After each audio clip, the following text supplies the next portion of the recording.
Good evening and welcome to the North Metro Mayors Association's Legislative Candidate Forum. Thank you for joining us tonight. My name is Lori Higgins. I am the moderator for the forum and the president of the Metro North Chamber of Commerce. The Metro North Chamber of Commerce is a community partner in the North Metro Mayors Association.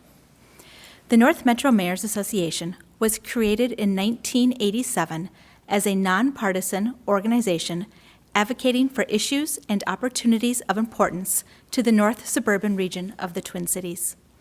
I would like to thank the North Metro Mayors for coordinating and sponsoring the forum, as well as the members of the Metro North Chamber of Commerce for partnering to make this event possible.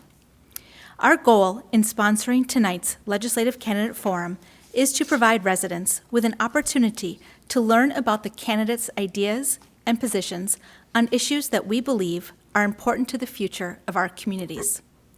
We will pose 4 prepared questions. Responses will be in rotating order with set time limits on their answers. I note that these limits are maximums and not minimums. We regret that we cannot cover all issues of interest tonight due to time constraints. Due to COVID health concerns, tonight's event is being held without a live audience. I am pleased to introduce the candidates with us tonight for Senate District 36, Karen ATTIA and John HOFFMAN. Thank you both for being here.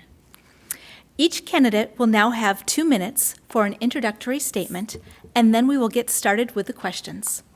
First, we have Karen ATTIA. Hello. I am a resident of Champlin for the last 23 plus years now, and this is my home. I care deeply about this district, its citizens, and our state. I have raised 4 sons here as a single parent, 1 a Marine veteran. I'm also grateful for the work ethic that being raised on a multi-generational dairy farm taught me. As a mom, I was involved in my boys' high school sports. I have also volunteered as a council secretary and dean of congregational care at our local church, organizing blood drives and assuring the well-being of vulnerable members. Also, I'm providing oversight as the guardian conservator of a disabled family member. Professionally, with a variety of positions as a registered nurse, which include managing a multi-specialty clinic, working on a nurse helpline for a health insurance company, and having worked as a critical care nurse for 30 years, I see myself as an asset in the area of healthcare and will seek to be part of the Health and Human Services Committee in the Senate. In addition, I have owned 2 small businesses, which gives me insight into the world of business, and I count it as a valuable experience which would be beneficial as a senator. I believe that the government should be an ally in making our lives better, not a burden for our families and seniors. Government can provide high-quality services without excessive taxation or taxing our seniors out of the state. Minnesotans have a right to efficient and effective state government. Our quality of life depends on it. They define our communities. We have now seen how our public safety, our schools, our jobs, and our health care have been turned upside down. Government needs to hear our voice in making such large decisions. I want to bring my experience and my love for our communities to St. Paul. You deserve a state senator who listens to you and ensures that all voices are heard. Thank you, Karen. And now, John HOFFMAN. Thank you, Lori, and thank you to the North Metro Mayors, Troy and Jill, for being here, and thank you, Karen ATTIA, for coming tonight as well, because I think it's important that people hear who we are and what we're about. And I was first elected in November of 2012 and currently represent Senate District 36. I serve on the Energy Policy and Finance Committees, Health and Human Services Reform, Long-Term Aging and Child Care, as well as the Housing and Agricultural Committees, both Policy and Finance. I was also appointed to serve on the following committees: the Trade Advisory Policy Council, the Governor's Developmental Disability Council, which is a federally mandated council that every state has, the Legislative Citizens Commission on Minnesota Resources. I did that for 4 years, Workforce Development Council, and also on the Legislative Permanent School Fund Commission. That's the school trust fund that we currently get to the local school districts. Prior to my election, I served on several public boards, task force, chambers, and councils. In the early 2000s, I was appointed to both state and federal interagency coordinating councils. And those councils appointed gave me an opportunity to assist and advise the federal and state leaders in education, health, defense, and services for children and families, specifically those with disabilities. Most recently, I was on the Anoka-Hennepin School Board and was its vice chair. That is the largest school district in the state of Minnesota. I also was a board member of the Midway Chamber and also recognized as its Volunteer of the Year as I started the Ambassador Committee and the 1919 Society Committee. My business experience is both private and public. I co-founded 2 companies, and I'm currently a business developer for Accord Services, which is an organization that's committed to finding employment opportunities for people with disabilities. I'm a graduate of St. Mary's College and have an advanced certificate in energy policy from the University of Idaho. I live in Champlin with my wife, Yvette, and our daughter, Hope. It's really been an honor to serve these communities these last 4 years. Thank you. Thank you, John. At this time, we will go to our prepared questions. This will be done in a rotating order with a rebuttal opportunity. There is a 2-minute time for the answer, and after each candidate has answered, there will be a rebuttal opportunity with a 45-second time limit. Our first question is as follows. What are the top 1 or 2 issues you hear about while campaigning, and if elected, what will you do to work in a collaborative way to address those issues? First to answer is Karen ATTIA. Thank you. A major concern of citizens in the district that I have found is a fear of the lawlessness that we all witnessed in the metro, that it will spill out into our neighborhoods, and we're seeing that happening. As a senator, I will work to address the crucial issue of public safety by supporting our police, not defunding them, as they risk their life and limb to protect us. It is imperative that law and order is maintained to bring about calm and ease the fears of us all. Addressing the root cause of what brought about the destructive behavior is needed. To move toward a better life for all, this discussion needs to start with calm, respectful communication in our communities to hear the voices from all sides. Rioting and looting or defunding police departments is absolutely the wrong action to take. Another priority that I have found in door knocking is the difficulty of work balancing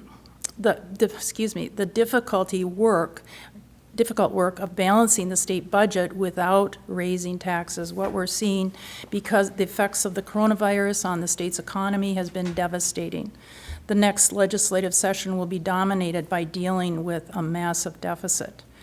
We are currently the 5th highest tax state in the nation.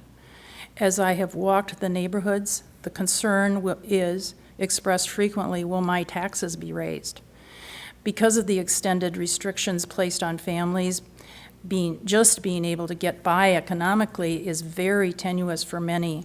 And to add to that, the complicated rules relating to K through 12 education, the thought of increased taxes is very ominous. And I will work to cut the budget to the point where we will not have to raise taxes. No raised taxes is my mission. All right, thank you. I shall repeat the question. What are the top 1 or 2 issues you hear about while campaigning, and if elected, what will you do to work in a collaborative way to address those issues? John Hoffman. So there are 2 that come to mind right away. It's healthcare, number 1, healthcare access and also the affordability, and also in line with that with the current issue of this thing called COVID, which is kind of like a wildfire. You think you got it under control, and then all of a sudden a little timber strikes off to the right, and then you don't know where to go from there. And I'll go into more depth about how that's going to be even a farther discussion. The second one that comes a lot is the jobs in the economy. As we know, our unemployment rate went really down in this process of COVID, and folks are really afraid, what's the stability? And there's a couple of things that I think we need to look at. The business community is trying to survive in this very different marketplace, and I think there's 2 main goals that come to economic development. Number 1 is an immediate action that helps businesses survive the pandemic. And there's got to be also, the second discussion is long-term policies that are going to help them thrive in this very new business environment that will exist once this is behind us. Well, cuts may be necessary, which we know. You look at the next biennium, $2.4 billion, 2022, 2023, it's looking at another $4.7 billion.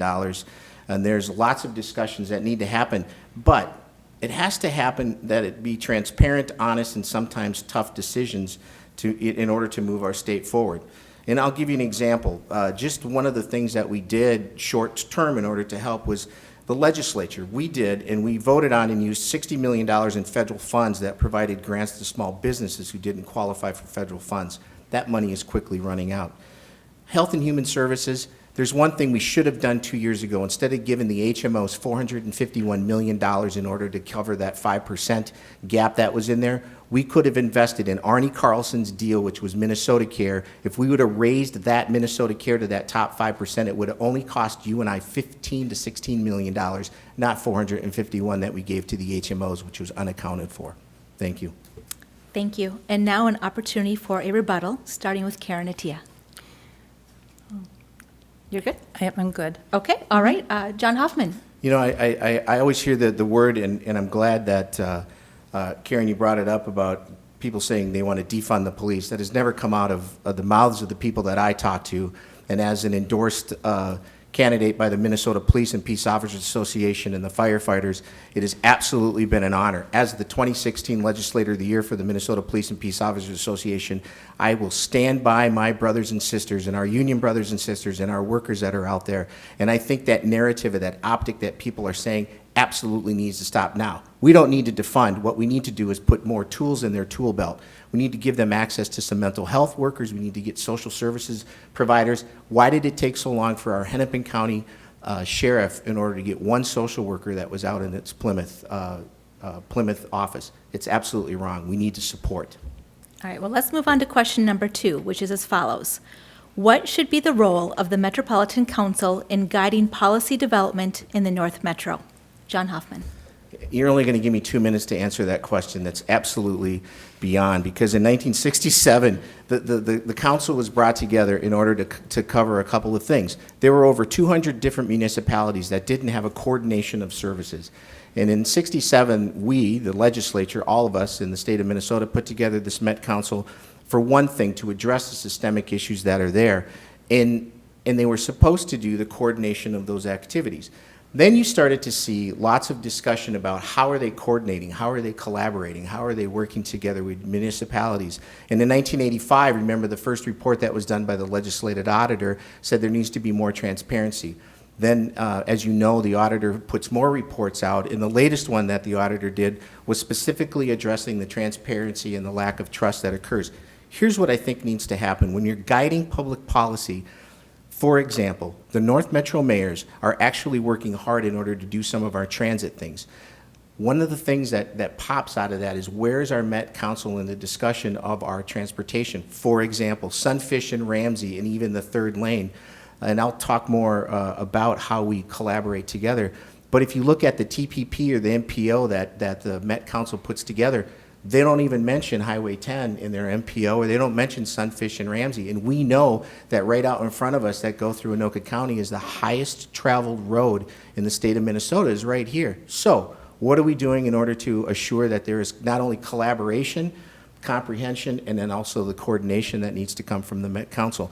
I think the other thing that needs to happen, and I only have 15 seconds to do this, is we need to get the local representation onto that Met Council. Right now you have 17 folks that are appointed by the governor plus the person that's in charge of the Met Council, and yet we don't have our mayors and we don't have our county commissioners that are having a say in that, other than being part of the TAB board or the TIB board.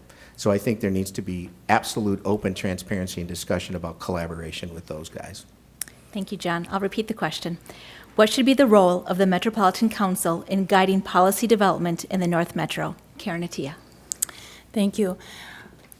I question the word guiding. To what extent are they doing this? They are unelected officials who often have political agendas of their own. It is the elected mayors and city council members who are capable of guiding development within their cities based on what is best for their community. As elected officials, they are accountable to their constituents, whereas the Met Council is only accountable to the governor who appointed them. The council was created decades ago, as John mentioned, to help coordinate development among cities in the metro. So I see their role rather as a consultant to assist local elected officials. I'm not saying the Met Council shouldn't play a role in policy development. Their staff has expertise that can be very helpful, and it's important to have a regional body that is offering assistance and advice about how development can benefit the entire region. Again, I must stress my stance that we should not be allowing an unelected body to dictate policy to our own elected officials. Instead, what I see as the North Metro Mayors Association is doing a lot of work for the area, and that translates into the legislature body. And they are the ones that are getting us in the bonding bill right now, the things that the North Metro has requested.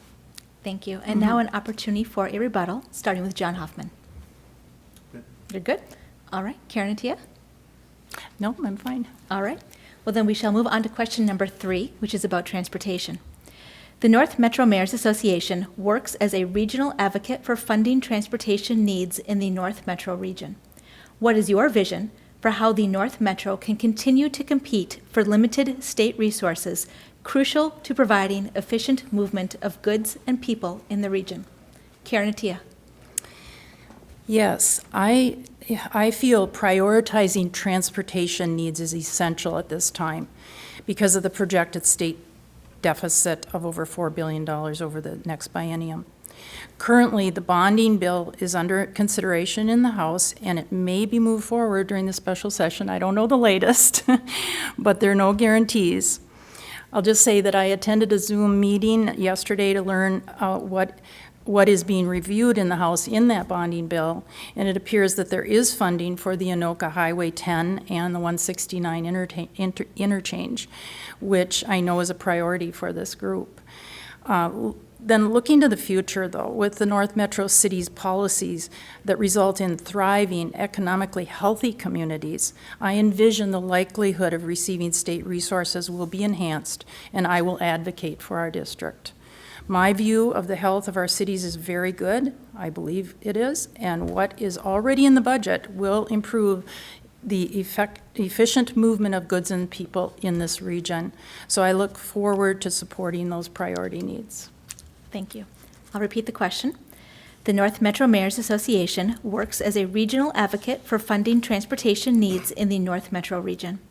What is your vision for how the North Metro can continue to compete for limited state resources crucial to providing efficient movement of goods and people in the region? John Hoffman. You know, it comes to these 3 C's that need to exist. There's got to be cooperation, collaboration, and there's got to be a comprehensive package or a comprehensive system forward. And what we've been doing the last few years here in the North Metro, especially with our Highway 10 working group, is to pull in all the stakeholders, the mayors, folks that work with the Department of Transportation, county commissioners, people in this room that have looked at what are our needs as a region. And it just didn't start here. When it started, it was years ago. I'll never forget Jim Abler, Kathy Tingelstad, Melissa Hortman, and Denise Dietrich. I was so blown away when those 4 got together and said, we need to do something for our North Metro because we kept being forgotten about. And they did, but they did it because they joined together, set aside the political bickering, and they got together and did some wonderful things up here. That's where compensatory education for the school district came out. It was those 4 doing it, setting aside their political differences and doing it. I saw that as a school board member and said, you know, this is something that we should strive for and do. And I did that. 91% of my bills are bipartisan. I lead the state in that. It just absolutely can be done. Jim Ramstad taught me years ago when I was in the Bush administration at the Federal Interagency Coordinating Council. He said, John, conversations about true policy, you leave your ego out in the hallway and have a conversation.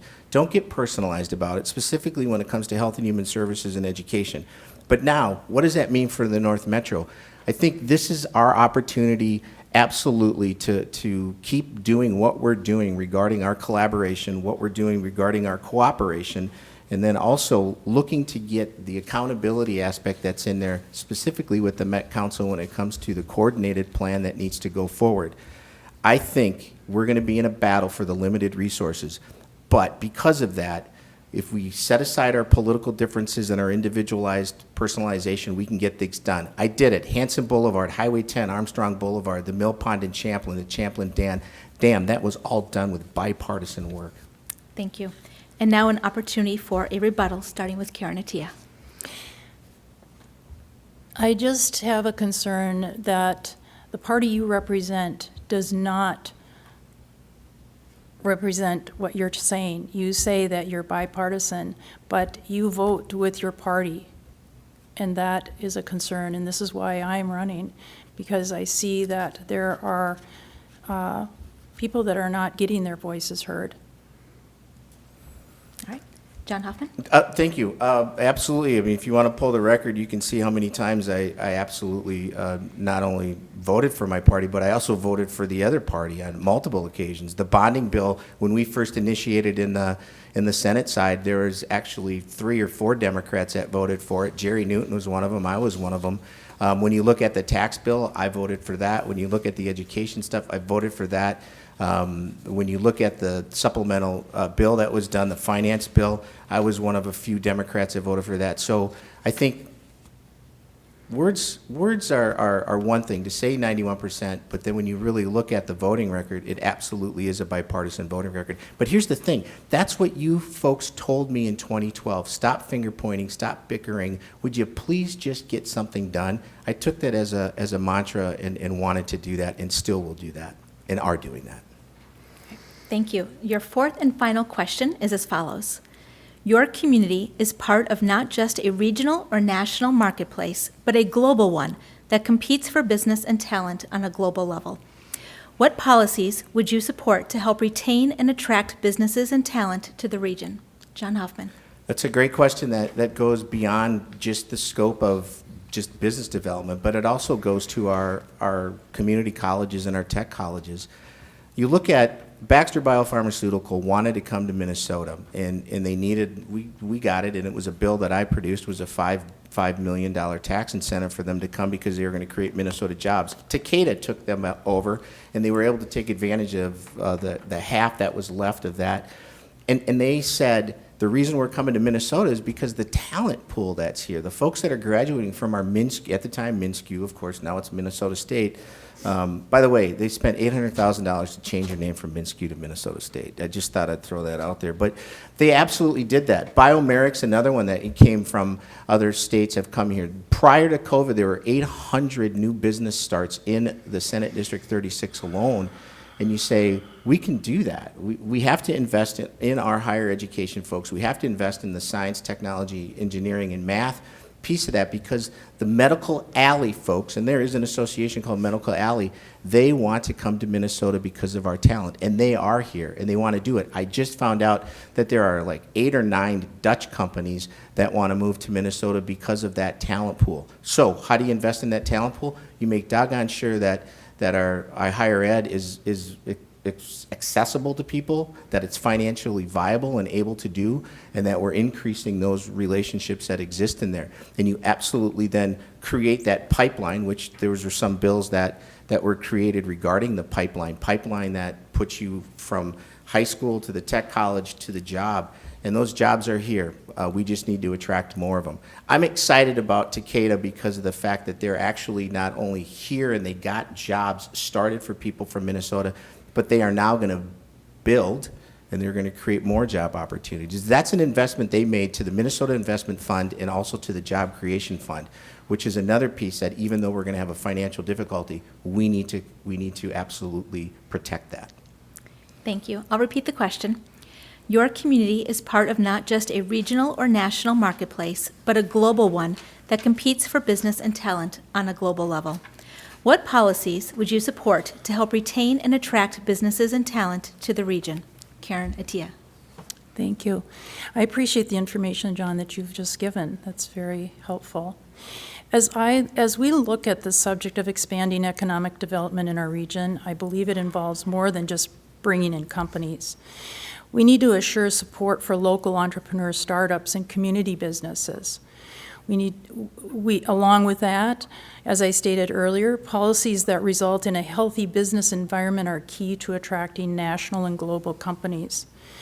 One area to consider is the reported high dropout rate, high school dropout rate of minorities.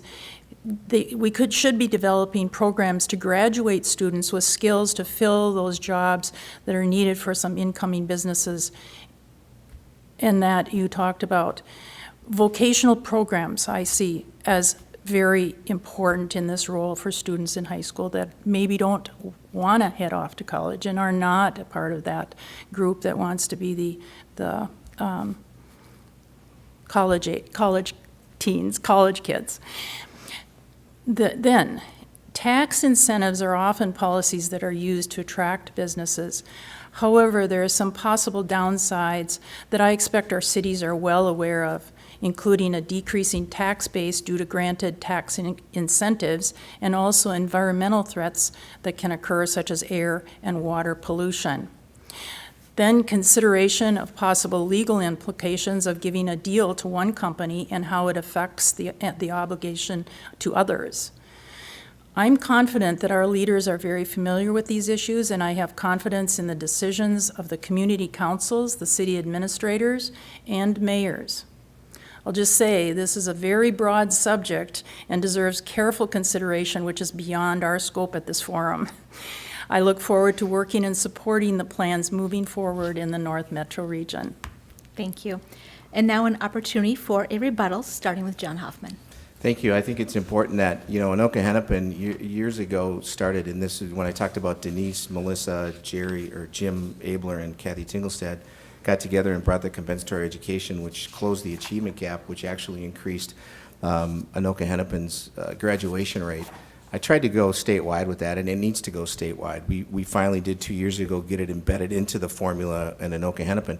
We should just clone what we're doing up here, which is great, and make that to the rest. The other thing that comes up too, when we talk about, if you're going to have this fifth highest or fourth highest tax rate, that you're going to have a domestic migration of folks. Well, Minnesota has got a positive net domestic migration. The number of people that have moved to Minnesota from other states is less than those moving away. And you look at the 2019 forecast that was there from 2016 to 2017, it was the first time in 15 years that folks did it. That was even after we raised taxes on the top 2%, even though that they're not interrelated, but the fact is people want to come here because of our talent pool and the fact that they love Minnesota. Thank you. Karen. I don't have anything to say. All right. Well, thank you both. This is the end of our questions for this forum, and we will now go to the closing statements of our candidates. We are requesting 60 seconds maximum per candidate. And first, we have Karen ATTIA. Thank you. I want to thank you and all of the North Metro Mayors Association for hosting this forum, and I'm very grateful for the opportunity. In closing, I want to speak to the voters. Consider your options this election season. Are you satisfied with how your life is going? Do you feel concerned for what decisions will be made for you in the next 2 years? Do you have economic concerns, worried about increasing taxes, safety, being able to hold on to your business? I'm committed to making a difference as I work to regain or retain the personal rights and freedoms that our forefathers so valiantly fought to protect. I am ready, willing, and able to be your advocate as your senator. I trust you see the value of having a new voice representing you at the Capitol. I ask for your vote. To learn more about me, check my website, ATTIAforsenate.com. That's ATTIA, F-O-R, Senate.com. Thank you. I'm Karen ATTIA. Thank you. And now, John Hoffman. Thank you. It's been 4 years since you elected me as your state senator. I sincerely thank you for the opportunity to serve you and our community. These are tough times in Minnesota, yet we've seen communities come together. You sent a message to me to get away from bickering and finger pointing and work together to get things done. I listened. Over 91% of my bills are bipartisan. I am proud to have supported smart policies and funding to help bring stability and growth to our communities. And together we worked to secure funding for transportation projects like Highway 610, 169, and 101st, and Highway 10. This took bipartisan leadership. It's an honor to serve the people of Champlin, Coon Rapids, and Brooklyn Park. Together we showed we can get things done with common sense, and together I ask for your continued support. www.johnhoffmanmn.com. Thank you. This brings us to the close of this round. We would like to thank our candidates, the North Metro Mayors Association, the City of Coon Rapids, CTN Cable TV staff, and the Metro North Chamber of Commerce for making tonight's event possible. Please remember to vote on or before Tuesday, November 3rd.